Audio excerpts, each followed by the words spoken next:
ഞങ്ങൾ recently complete ചെയ്ത pearl continental in 4-സ്റ്റാർ ഹോട്ടലാണ്. എറണാകുളം നോർത്ത് മെട്രോ സ്റ്റേഷൻ അടുത്തായി 30,000 സ്ക്വയർ ഫീറ്റിൽ 6 നില ബിൽഡിങ്ങിൽ ഒരു 4-സ്റ്റാർ ഹോട്ടൽ ഞങ്ങൾ ഹാൻഡ് ഓവർ ചെയ്തിട്ടുണ്ട്.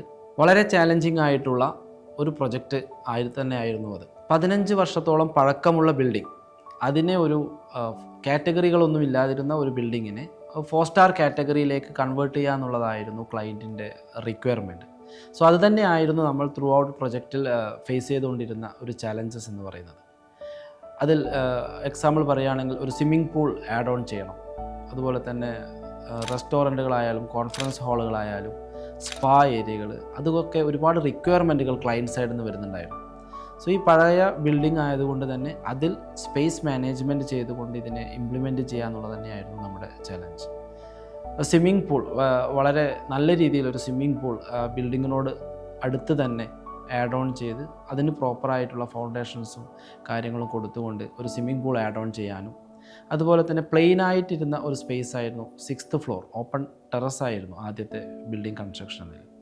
അതിന് തികച്ചും 200-250ഓളം പേർക്ക് ഇരിക്കാവുന്ന രീതിയിലുള്ള കോൺഫറൻസ് ഹാളായിട്ടും 100ഓളം ആൾക്കാർക്ക് ഇരിക്കാവുന്ന ഡൈനിങ് സ്പേസ്, സ്പാ, ടോയ്ലറ്റ്, ബാക്കി യൂട്ടിലിറ്റി ഏരിയ, ഇതുപോലെ എല്ലാ ഫെസിലിറ്റീസുകളും ഈ ഒരു ഫ്ലോറിൽ തന്നെ അക്കോമഡേറ്റ് ചെയ്ത് സ്പേസ് മാനേജ്മെൻറ്റ് ചെയ്ത് ആ പ്രൊജക്റ്റ് കാണിക്കാൻ പറ്റിയിട്ടുണ്ടായിരുന്നു. വേറെ ഒരു മെയിൻ ചാലഞ്ചസ് ഉണ്ടായിരുന്നത് ഒരു ഓപ്പൺ ലോബി കൺസെപ്റ്റ് ആയിരുന്നു അവരുടെ എക്സിസ്റ്റിംഗ് ബിൽഡിംഗ്. സ്റ്റെയറിൻ്റെ അറൗണ്ടായിട്ട് ഓപ്പൺ സ്പേസ് കൺസെപ്റ്റ് ആയിരുന്നു ആദ്യം ഉണ്ടായിരുന്നത്. സോ അത് തികച്ചും പുതിയൊരു രീതിയിലേക്കാണ് ഞങ്ങൾ കൺവേർട്ട് ചെയ്തത്. ആ ഓപ്പൺ ലോബി എല്ലാം കവർ ചെയ്തുകൊണ്ട് ഓരോ ഫ്ലോറിലും റൂമുകളിലേക്ക് പോകുന്ന സ്പേസ് അത് ഒരു സിറ്റിംഗ് സ്പേസ് ആക്കി കൺവേർട്ട് ചെയ്തു. വളരെ സ്പേഷ്യസ് ആയിട്ടുള്ള ഒരു ഫീൽ, ഓരോ ഫ്ലോറിലും നമ്മൾ കയറി ചെല്ലുമ്പോൾ വളരെ സ്പേഷ്യസ് ആയിട്ടുള്ള ഒരു റൂം സ്പേസ് നമുക്കവിടെ, ലോബി സ്പേസ് നമുക്കവിടെ കിട്ടിയിട്ടുണ്ടായിരുന്നു. പിന്നീടുണ്ടായിരുന്ന ഒരു വലിയ ചാലഞ്ചസ് എന്ന് പറയുന്നത് MEP റിലേറ്റഡ് ആയിട്ടുള്ള വർക്കുകളായിരുന്നു. ആ പഴയ ബിൽഡിംഗ് ആയതുകൊണ്ട് തന്നെ ഹെഡ് റൂം വളരെ കുറവായിരുന്നു. അതിൽ സെൻട്രലൈസ്ഡ് AC കൊണ്ടുവരണം എന്നുള്ള തീരുമാനം ക്ലയൻറ്റിൻ്റെ സൈഡിൽ നിന്ന് വന്നപ്പം തന്നെ അതിനെ എങ്ങനെ നമ്മുടെ ഡിസൈൻ കൺസെപ്റ്റിൽ ഇൻകോപ്പറേറ്റ് ചെയ്ത് ഡിസൈനിൽ യാതൊരു ബുദ്ധിമുട്ടില്ലാത്ത രീതിയിൽ നമുക്ക് എങ്ങനെ ഇൻകോപ്പറേറ്റ് ചെയ്യാൻ പറ്റുമെന്നുള്ളതായിരുന്നു അടുത്ത ചാലഞ്ച് എന്ന് പറയുന്നത്. സോ ത്രൂ ഔട്ട് ഡക്റ്റിംഗ് സിസ്റ്റത്തിൽ നമ്മൾ ഡിസൈനിങ് പാർട്ട് കോർഡിനേറ്റ് ചെയ്തുകൊണ്ട് ഇൻറ്റീരിയർ ഡിസൈനിൽ ഡക്റ്റിങ്ങും കൂടി ഇൻകോപ്പറേറ്റ് ചെയ്തുകൊണ്ട് വളരെ നല്ല രീതിയിൽ ഡക്റ്റിംഗ് പാസ് ചെയ്യുന്നത് ആർക്കും മനസ്സിലാകാത്ത രീതിയിൽ വളരെ നല്ല രീതിയിൽ അത് എക്സിക്യൂട്ട് ചെയ്യാൻ പറ്റിയിട്ടുണ്ടായിരുന്നു. ചാലഞ്ചസ് ഉണ്ടായിരുന്നു ഒരുപാട്. ഡക്റ്റിങ്ങിൽ എക്സിസ്റ്റിംഗ് ബീമുകൾ നമുക്ക് ബ്രേക്ക് ചെയ്യാൻ പറ്റുന്നുണ്ടായിരുന്നില്ല, എടുക്കുന്ന പൈപ്പ് ലൈൻസുകൾ നമുക്ക് ചേഞ്ച് ചെയ്യാൻ പറ്റുന്നുണ്ടായിരുന്നില്ല, ഫയർ സിസ്റ്റം കംപ്ലീറ്റ്ലി നമുക്ക് ചേഞ്ച് ചെയ്യേണ്ടി വന്നു. അതുപോലത്തെ ഒരുപാട് ചലഞ്ചസുകൾ ഉണ്ടായിരുന്നെങ്കിലും നമ്മുടെ ഡിസൈൻ ടീമുകളും പ്രൊഡക്ഷൻ ടീമുകളും കോർഡിനേറ്റ് ചെയ്തുകൊണ്ട് ക്ലയൻറ്റുമായിട്ട് ഡിസ്കസ് ചെയ്തിട്ട് നല്ല രീതിയിൽ ഈ പ്രൊജക്റ്റിനെ നമുക്ക് സർട്ടൻ ടൈം പീരിയഡിനുള്ളിൽ കംപ്ലീറ്റ് ചെയ്യാൻ വേണ്ടിയിട്ട് പറ്റിയിട്ടുണ്ട്. അടുത്തൊരു മെയിൻ ഹൈലൈറ്റ് എന്ന് പറയുന്നത് നമ്മുടെ ഗ്രൗണ്ട് ഫ്ലോറിൽ തന്നെ നമുക്ക് കാണാം റെസ്റ്റോറൻറ്റ്. ഒരു നല്ല ഒരു മൾട്ടി ക്യൂസിൻ ലുക്ക് വരുന്ന രീതിയിലുള്ള ഒരു റെസ്റ്റോറൻറ്റ് നമ്മൾ ക്രിയേറ്റ് ചെയ്തിട്ടുണ്ട്. നല്ല ആംബിയൻസ് ആണ് ആ റെസ്റ്റോറൻറ്റിനുള്ളിൽ. അതും ഒരു ഡിസൈൻ പോയിൻ്റ് ഓഫ് വ്യൂവിൽ കാണുകയാണെങ്കിൽ അതിൻ്റെ സെൻറ്ററിൽ ഒരു വലിയൊരു ബീം ഉണ്ടായിരുന്നു, റൗണ്ട് പില്ലർ ഉണ്ടായിരുന്നു. സോ പെട്ടെന്ന് ഇപ്പോൾ കാണുമ്പോൾ നമുക്ക് ആ പില്ലർ എന്തിനാണ്, അത് ഡിസൈൻ കൺസെപ്റ്റ് ആയിട്ടാണ് നമുക്ക് ഫീൽ ചെയ്യുന്നത്. ബട്ട് ആക്ച്വലി അതൊരു എക്സിസ്റ്റിംഗ് പില്ലറായിരുന്നു. ആ പില്ലറിനെ കവർ ചെയ്തുകൊണ്ട് ഒരു നല്ലൊരു GI ഫാബ്രിക്കേഷൻ ആർച്ച് ഫ്രെയിം ആയിട്ടുള്ളൊരു ഡിസൈൻ ആക്കിയിട്ട് അതിനെ കൺവേർട്ട് ചെയ്തു.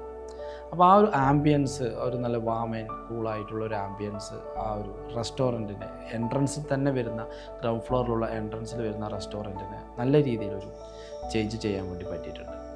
അതുപോലെ തന്നെ എൻട്രൻസിൽ വരുമ്പോഴുണ്ടാകുന്ന ലോബി സ്പേസ്, അതിൻ്റെ ബാക്ക്ഗ്രൗണ്ട് സ്പേസുകൾ, റിസപ്ഷൻ ഏരിയ, ഇതെല്ലാം തന്നെ അവതാത് സ്പേസുകൾ മാനേജ് ചെയ്തുകൊണ്ട് നല്ല രീതിയിൽ എക്സിക്യൂട്ട് ചെയ്യാൻ വേണ്ടി പറ്റിയിട്ടുണ്ട്.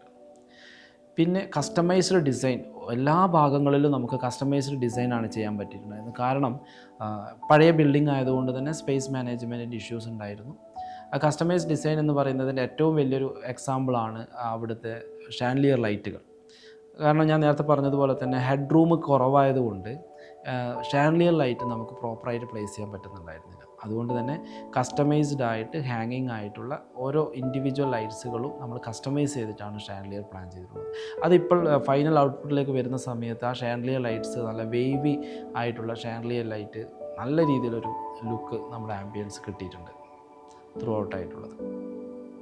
അതുപോലെ തന്നെ അതിൻ്റെ എക്സ്റ്റീരിയറിലേക്ക് വരികയാണെന്നുണ്ടെങ്കിൽ ഇത്രയും വലിയ ഹൈറ്റായിട്ടുള്ള ഒരു 6-7 നില ഹൈറ്റിൽ വരുന്ന ബിൽഡിങ്സിന് കംപ്ലീറ്റ് ACPയും വിത്ത് ഗ്ലാസ് ക്ലാഡിങ് വർക്കുകളൊക്കെ ചെയ്തുകൊണ്ട് നീറ്റ് ആൻഡ് ക്ലീൻ ആയിട്ട് ആ ഒരു എക്സ്റ്റീരിയർ ലുക്ക് മനസ്സിലാവുന്ന രീതിയിൽ നമ്മളതിനെ കൺവേർട്ട് ചെയ്തെടുത്തിട്ടുണ്ട്. ലൈറ്റിങ്സും എക്സ്റ്റീരിയറിലൊക്കെ ലൈറ്റിങ്സൊക്കെ കൊടുത്തുകൊണ്ട് മെയിൻ അറിയാം, എറണാകുളം നോർത്ത് മെട്രോ സ്റ്റേഷൻ വളരെ മുമ്പ് തന്നെയാണ്, വളരെ റോഡിന് വളരെ അടുത്തായിട്ട് തന്നെയാണ് ഈ ഒരു 4 സ്റ്റാർ ഹോട്ടൽ സ്റ്റേ ചെയ്യുന്നത്. അപ്പം അവിടുന്ന് ആ ഒരു വ്യൂവും ആ ഒരു ആക്സസിബിലിറ്റികളും ഒക്കെ പ്ലാൻ ചെയ്തുകൊണ്ടാണ് അതിൻ്റെ ലോബി സ്പേസും റിസപ്ഷൻസും അതുപോലെ തന്നെ ഫ്രണ്ടിൽ എക്സ്ട്രാ ഒരു സിറ്റിംഗ് സ്പേസ് പോലെ കൊടുത്തിട്ട് അവിടത്തേക്ക് റെസ്റ്റോറൻറ്റ് എക്സ്റ്റെൻഡ് ചെയ്യാനും അങ്ങനെ ഒരുപാട് ചാലഞ്ചിങ് ആയിട്ടും അഡീഷണലി വർക്കുകൾ ചെയ്തുകൊണ്ട് ചെയ്ത ഒരു പ്രൊജക്റ്റായിരുന്നു ഈ പേൾ കോണ്ടിനെൻ്റൽ.